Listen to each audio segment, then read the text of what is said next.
Hello friends, I hope you are preparing well for the NEET examination. Today we shall be talking about that is how to prepare for NEET examination without any fear. Yes, that is possible. When we move from 10th to 11th class, तो एकदम syllabus में बहुत सारा change आ जाता है. जैसे 10th से 11th में जाते हैं तो सिर्फ सिलेबस में चेंज नहीं आता, एक अप्रोच में बहुत चेंज आ जाता है. और स्पेशली अगर हम नीट और आईआईटी जैसे एग्ज़ाम की तैयारी कर रहे हैं तो क्रैमिंग से काम नहीं चल पाता. Cram, yes you may say that is बायोवेयर में क्रैमिंग की ज़रूरत है, तो लेकिन अब जो है ज़्यादातर हर चीज़ में न्यूमेरिकल्स हैं, चाहे वो फिजिक्स की बात करें चाहे केमिस्ट्री की बात करें. तो you have to understand things, then only you can solve the numericals. और इतने during this time I think most of you might have join a institute. आप लोगों ने कोई ना कोई इंस्टीट्यूट ज्वाइन कर लिया होगा, और जब 2-3 महीने हो जाते हैं इंस्टीट्यूट ज्वाइन किए हुए, specially with the 11th class students, 10th से जब 11th में आते हैं, कोचिंग इंस्टीट्यूट ज्वाइन करते हैं, तो 2-3 महीने शुरू में बहुत आराम से निकल जाते हैं. दैट्स ओके, ठीक है, अभी हम समझ रहे हैं और थोड़ा यूफोरिया होता है कि 10th क्लास में बहुत अच्छे परसेंटेज आई है या CGPA आया है, तो we feel good about it. लेकिन दिस टाइम जैसे जैसे जाता है, आगे जाता है, और जब हम अच्छे स्टूडेंट्स के साथ में जो नीट के लिए तैयारी कर रहे हैं या IIT वगैरह की तैयारी कर रहे हैं, तो अच्छे स्टूडेंट से कम्पीट करते हैं, तो हुई से कहीं ना कहीं हमारा जो है वो बिलीफ है that yes I am very intelligent, I am very I can easily get through IIT और नीट, वो कहीं ना कहीं शेक होता है. जब ये शेक होता है तो many of the students what they do is after 4, 5, 6 months down the line, as soon as 10th class से 11th क्लास में जाते हैं, तो ये होता है कि शुरू में कुछ देर स्ट्रगल करते हैं कि हाँ कोप अप करने का. जब वो कोप अप नहीं कर पाते हैं, गाइडेंस नहीं मिल पाता है, तो एट टाइम्स दे क्विट, दे से नहीं ये हमारे बस की बात नहीं है, और हम पहले CBSE कर लेंगे, फिर एक साल ड्रॉप करेंगे और फिर नीट की तैयारी करेंगे. इस पूरे के पूरे में, इस पूरे जो सीक्वेंस ऑफ इवेंट्स है, if we understand the whole thing, if we understand the whole game of needs, so it is not very difficult कि आप CBSE में भी अच्छे मार्क्स लेके आएँ और नीट में क्वालिफाई कर जाएँ and you get into good government medical college, with that is possible. जब प्रॉब्लम्स आते हैं तो now we have two attitudes, now we have two ways. One is we give up, हम कहते हैं ये तो मेरे बस की बात नहीं है. दूसरा, जब हम कहते हैं, दूसरी अप्रोच हो सकती है जब हम कहते हैं कि नहीं मेरे को तो नीट में क्वालिफाई करना ही करना है, व्हाटसोएवर इट मे टेक. तो उस केस में हम सॉल्यूशंस को ढूंढना शुरू करते हैं. जब आप सोचते हैं कि लेट्स से जब सिर्फ मेरे को ही समझ नहीं आ रहा है, सिर्फ मेरे को ही मुश्किल आ रही है और सिर्फ मैं ही नहीं कर पाऊंगा, बाकी सब कर लेंगे, तो यहाँ से एक प्रॉब्लम शुरू हो जाती है. प्लीज़ अंडरस्टैंड, जैसे मुश्किल आपको आ रही है फिजिक्स को समझने में, केमिस्ट्री के न्यूमेरिकल सॉल्व करने में, स्पेशली फिजिक्स के न्यूमेरिकल सॉल्व करने में, ऐसे मोस्ट स्टूडेंट्स एस्पिरेंट्स जो नीट के हैं उनको भी आ रही है, उन्हें भी प्रॉब्लम्स हो रही हैं, वो भी, उन्हें भी बार बार शक होता है, ये डाउट आते हैं कि मेरा नीट में होगा कि नहीं होगा.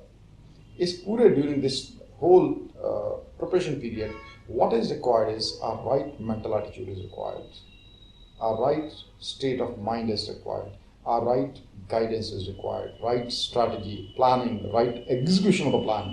These are things if you do properly, that is you can do it. जब प्रॉब्लम्स आती हैं तो आप सिर्फ ये मत सोचिए कि ये जो है ये सिचुएशन सिर्फ आपके साथ हो रही है.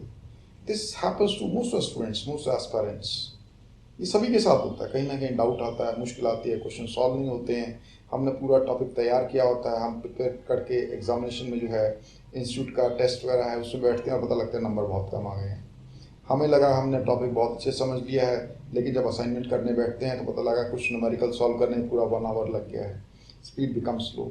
सो there are so many things that is which are NEET aspirant he has to take care of.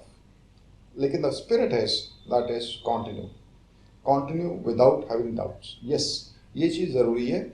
जहाँ पे आपके वीक पॉइंट्स हैं, टाइम की दिक्कत है, टाइम मैनेजमेंट में दिक्कत है, या कहीं पे अपने आप को सेल्फ डाउट कर रहे हैं, उन चीज़ों को कैसे डील कर रहे हैं that is separate kind of thing. लेकिन अपने प्रिपरेशन को जो है you continue with the preparation.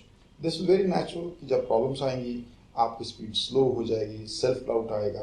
This is something very natural and this is, remember that this is not happening to you only. ये सिर्फ आपके साथ नहीं हो रहा है, ये most of the NEET aspirants के साथ होता है. जब ऐसा हो तो number 1, please do not lose your cool. आप जो है अपना सेल्फ डाउट और वरी के साइकिल में मत फंस जाए. वरी जो है it just keeps you busy, it won't take you anywhere, वो सिर्फ आपको बिजी रखती है।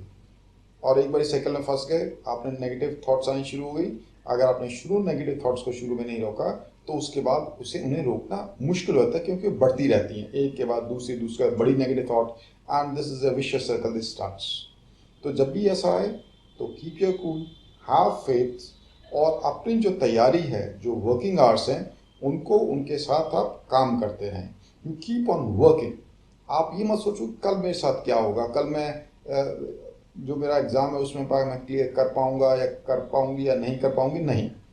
जब भी ऐसा हो तो आप भविष्य की चिंता ना करें, पास्ट के बारे में ज़्यादा मत सोचें, आप सिर्फ ये सोचें कि आज मेरे को क्या करना है, आज का मेरा क्या काम है, आज मैंने क्या क्या प्लान किया था। लेट्स से अगर मैंने कहा फिजिक्स मेरे को लॉज ऑफ मोशन खत्म कर रहे हैं या करंट इलेक्ट्रिसिटी खत्म करना है, इतनी देर में मेरे को खत्म करना, वो मैंने कर लिया या नहीं कर लिया। अगर मेरे को एल्डिहाइड्स के टोन्स खत्म करना था, मेरा फिनिश हो गया नहीं हो गया। तो डे टू डे बेसिस जो काम है, आप जो एलोकेट किए हुए हैं उनको ज़रूर उनको पूरा करें। जब कुछ दिनों बाद जब आप ये काम करेंगे तो आपका कॉन्फिडेंस जो है, you will gain on the confidence. जैसे जैसे आप क्वेश्चन सॉल्व करते हैं, क्वेश्चन ऐसा नहीं है आपने शुरू में किया फटाफट क्वेश्चन आप तभी सॉल्व करना शुरू कर देंगे, हो सकता है it may take 1 day, it may take 10 days, लेकिन उसके बाद में क्वेश्चन सॉल्व होंगे definitely you are going to solve the questions. और जब क्वेश्चन सॉल्व होंगे that will raise your confidence also. अगर आपको लगता है कि ये गोल बहुत बड़ा है तो उसको क्या है, आप बड़े गोल को जब हम करना होता है तो break it in smaller pieces, right, that is what you, this approach is called chunking down. So उसमें हम क्या करते हैं, तो आपने 1 साल में या 2 साल में जो अचीव करना है, आप उसके साथ प्लान कर लीजिए कि मेरे को हर एक मंथ में मेरे क्या क्या टॉपिक्स होने चाहिए, कितना मेरे को रिवीजन के लिए टाइम चाहिए। तो हर एक मंथ में आपके पास आ गया कि आपने क्या क्या टॉपिक्स ख़त्म करने हैं।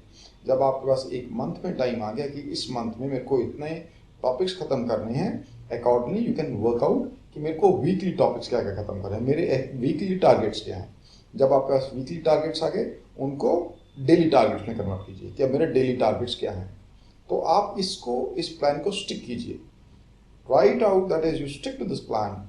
ऐसा ज़रूर होगा कि आपकी प्लान जो है बहुत बारी जो है शुरू में इट विल गो हेवायर। आपने क्या सोचा था, आपने सोचा था मैं दिन में 3 टॉपिक खत्म कर लूंगी और एक आधा टॉपिक हुआ है, दिस विल हैपन। लेकिन उसका ऐसा नहीं कि फिर आप मेहनत करना छोड़ दें, ऐसा नहीं है। ये प्लान शुरू के टाइम में जो है मुश्किलें आएंगी, लेकिन थोड़ी देर बाद आप देखेंगे कि दैट इज आपका जो आपने प्लान बनाया है, you are able to stick to that plan more coherently, आप उसे अच्छे से उसे एग्जीक्यूट कर पाएंगे। Remember that during this journey you will have many hiccups, मुश्किलें आएंगी, साइकोलॉजिकल इश्यूज आएंगे, कोर्स कभी स्लो हो जाएगा, ऐसा भी होगा। तो इन सब में घबराने की ज़रूरत नहीं है, this is very natural process. और अगर ये होता है, आपको लगता है कि मुश्किल आ रही है, लेकिन इसको डिले करने की बात नहीं है। You can not close your eyes to these problems. अगर कोई प्रॉब्लम आती है, look, ask for an expert advice, don't take advice from amateur.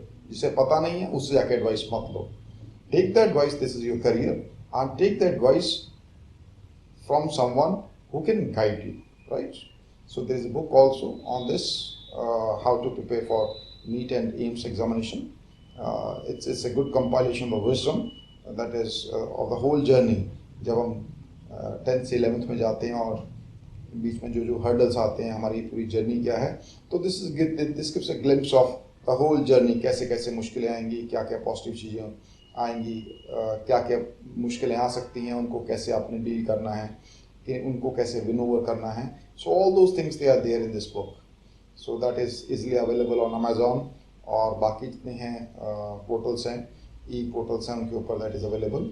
I simply do wish that you prepare well for the NEET examination, and the bottom line is that is prepare for NEET without any fear.